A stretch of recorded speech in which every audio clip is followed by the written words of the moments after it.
This episode of Black Sails is all about human nature and facing your demons. By the way, pirates have a lot of demons. We find Captain Flint in the midst of a flashback scene before he became puritanical. And as they weave the tale, we see the beginnings of his love affair with Mrs. Barlow. And while Captain Flint reminisces about days gone by, John Silver is there to keep the crew in line. They're wanting to vote and they all want to go home. But he tells them all they need to stay with Captain Flint, and everybody pretty much settles down. Be still my heart, John Silver. I think by now you know he's totally my type. While Captain Vane is just playing some funsy sword play with one of the other pirates on the island, Captain Ned Lowe walks in. And when Ned Lowe walks up to him, he says, "There's always one you don't cross." And Vane, confident as ever, says, "Thank you for noticing." Don't mess with Vane. Max and Anne continue their affair, and Jack Rackham is feeling left out.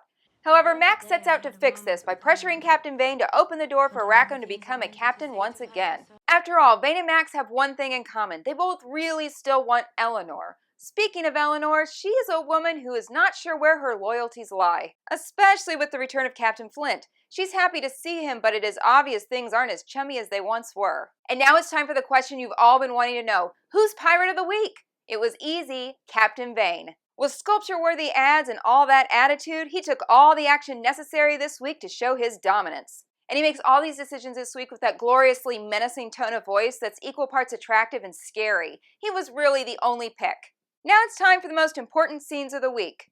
Most confrontational. When Captain Flint and Eleanor have their heart-to-heart, he tells her that he had to take matters into his own hands as far as Mr. Gates is concerned. And then he questions everything she did. What would you have had me do? Something. Anything. Surprise him at night. Use the tunnels. He'd have sunk every ship in the bay. He'd have sunk a few ships in the bay, and it would have been a price worth paying. You weren't here. And he isn't the problem you think he is. He has no interest in disrupting the flow of trade. You look me in the eye and tell me that you're certain that if I brought the Urca gold back here past those guns, he wouldn't use his position to rob me of every last ounce of it.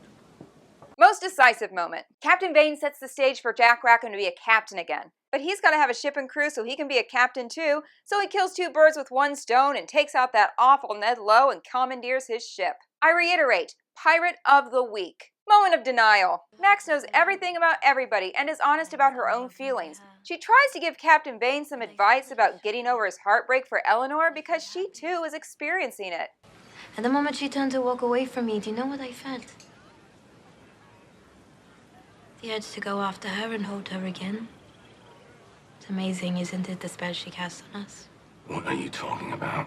In the end, Ned Lowe loses his head, and while Captain Vane says, "I didn't do it for you," when he sees Eleanor, it sure seems like he did when he does something else to her. After which, he takes Eleanor down to see the treasure that was hiding on Ned Lowe's boat and explains to Eleanor that he is going to ransom Lord Ash's daughter. Eleanor doesn't want him to get hurt, but he's still a man's man and tells her he wasn't asking permission. Captain Vane needs permission for nothing. Captain Flint once again shows his leadership to his crew, and I still can't get over that scene where he leaves the book on Mrs. Barlow's door and it says, "I'm sorry." In the end, all I have to say is Eleanor had better decide where her loyalties lie, or things are going to get even uglier before next week's episode.